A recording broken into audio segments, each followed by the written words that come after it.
संत लीला माला में आज हम बात करेंगे बाबा नीम करोली और उनके भक्त श्री भुवन जी के बारे में।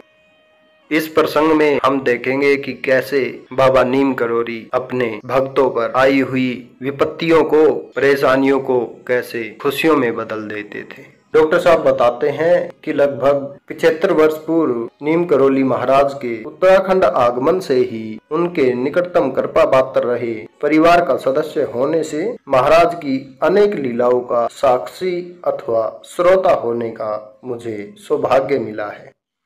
महाराज कहते थे, आनंद बांटने से बढ़ता है।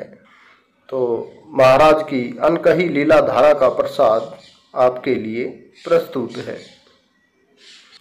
सन 1945 में महाराज के नैनीताल पहुंचने के समय से ही हमारे परिवार पर उनकी विशेष कृपा हमेशा बनी रही। एक सामान्य पारिवारिक सदस्य की तरह वो सहज ही घर में आते जाते रहते थे। मेरे जन्म के बाद मेरे शरीर में कोई हरकत नहीं थी, ना तो मैं रोया था और ना ही मुझे पेशाब ही हुआ था। परिवार निराश था, दुखी था। तभी महाराज अचानक पहुंचे और अपने तख्त पर जाकर बैठ गए। सहज भाव से सारा परिवार उनकी सेवा में लग गया। अचानक महाराज बोले, बच्चे को हमारे पास लाओ। महाराज की इस बात को अनसुना सा कर दिया। 2-3 बार महाराज ने इस बात को फिर दोहराया। फिर उसके बाद डांटते हुए बोले, हम कह रहे हैं बच्चे को हमारे पास लाओ। तब बुआ मुझे कपड़े से ढककर उनके पास ले गई और उनके चरणों में तख्त के नीचे जमीन में रख दिया। पास ही एक अंगीठी सुलग रही थी। महाराज ने अपना दाहिना पैर तख्त के नीचे लटकाकर अपने अंगूठे को मेरे होठों से लगाया।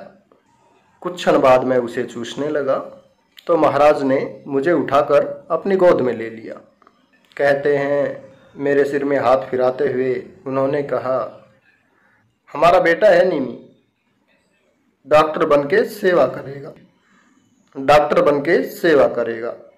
और तभी मुझे पेशाब हुआ और मूत्र की धार अंगीठी में गिरी तो राख का एक बवंडर उठा और मैं रोने लगा। मेरे रोने की आवाज़ से घर में खुशी की लहर छा गई।